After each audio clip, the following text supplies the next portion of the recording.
Have we ever been truly alone on this planet? It's a question that just sticks with us, right? It shows up in our myths, our movies, our science.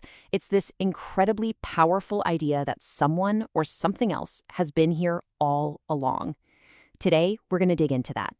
So let's just get right to it. This is the big one, the question that fuels pretty much everything. Have we already been visited? It sounds so simple, but the answers? Well, they're anything but. So let's explore the arguments. And we're going to start with a theory that has absolutely captivated millions of people. The idea that aliens didn't just pop by for a quick visit, they actually helped build our world. This is the famous ancient alien or ancient astronaut theory. So what does that actually mean? Well, at its core, this theory suggests that a lot of our ancestors' greatest hits, the incredible buildings, the mind-bendingly complex technologies, were only possible because they had a little help from some advanced alien visitors. This idea really exploded into the mainstream back in the 60s and 70s, thanks to writers like Eric von Daniken. And the main claim is pretty simple, but it's also really provocative. It asks you to look at something like the pyramids, or these incredibly intricate ancient carvings, and ask yourself a question. Could our ancestors really have pulled that off all by themselves? Proponents say, no way. They had help from the stars. Okay, so what's the proof? This is where we get to the heart of the whole debate. It's this fantastic clash between some really intriguing interpretations on one side and some very rigorous scientific skepticism on the other. And this right here is where the debate truly catches fire. I mean, take a look at the sarcophagus lid of the Mayan king Bacal the Great. If you're an ancient astronaut theorist, you look at this and you see an astronaut in a cockpit, hands on the controls, maybe even a breathing apparatus. But archaeologists? They see something completely different. They see a deeply symbolic picture of the king's journey into the Mayan underworld, full of cultural meaning. It's two totally different worlds, seen in the exact same image. And you see this pattern over and over again. Proponents will point to the Saqqara bird from Egypt and say, hey, that looks like a model glider. Or they'll look at the Quimbaya artifacts from Colombia and see little prehistoric airplanes. For them, these aren't just pieces of art. They're proof of technology that was way ahead of its time. But this brings us to the big scientific counter-argument, and it's summed up perfectly by the legendary astronomer Carl Sagan. For the scientific community, it's just not enough to say a Mayan carving looks like an astronaut.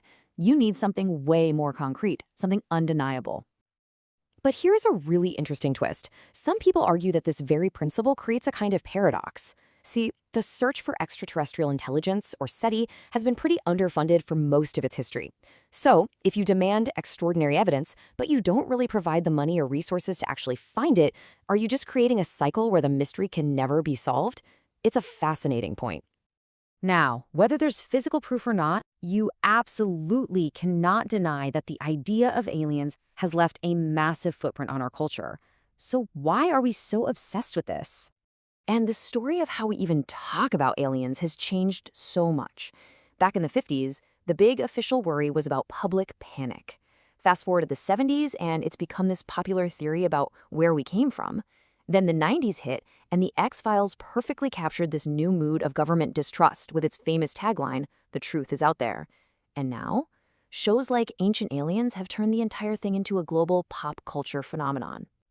And just think about it for a second. For most of us, our picture of an alien doesn't come from some scientific paper.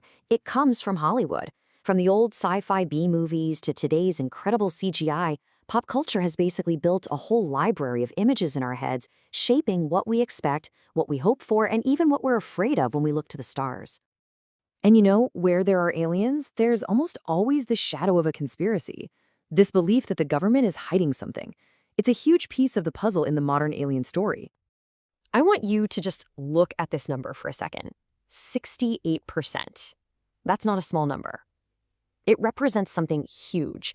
It's the percentage of Americans, according to a 2019 Gallup poll, who believe the government knows more about UFOs than it's letting on. So this isn't some fringe idea. It's a mainstream suspicion. More than 2/3 of people feel this way. So where does all this distrust come from? Well, a lot of it goes back to major events in the 20th century. Things like Watergate really shattered public faith in institutions. It created this perfect environment for theories to grow, theories that some secret group of elites is controlling all the information and keeping the rest of us in the dark. And we've even seen how this stuff can spill out from the internet into the real world. You remember the Storm Area 51 thing? It started as a meme, a joke, but it tapped into that very real, very widespread belief in a cover-up. It just goes to show how powerful these ideas can be. All right, so let's shift gears. Let's move away from belief and conspiracy for a minute and jump to the cutting edge of science. How are we actually looking for life out there today? Well, a huge part of the future is the search for something called technosignatures. For decades, SETI was mostly about listening for radio signals, right? But this is way broader. It means looking for any sign of technology. We're talking about things like industrial pollution in the atmosphere of a distant planet, or even massive structures built around a star to capture its energy. And organizations like NASA have a very clear, methodical strategy for this. It's not a wild goose chase. It's all about fundamental science. First, you have to understand how life even starts and evolves. Then, you figure out what conditions could support life on other planets. And finally, you explore how that life might interact with its own environment out there in space. What's so cool about this is that the modern search for life is no longer just a job for astronomers. It's this massive collaboration. You've got geologists studying ancient rocks, biologists studying life in the most extreme places on Earth, and even scholars of indigenous traditions, many of which have stories about star people. Everyone is bringing a different piece to this giant cosmic puzzle.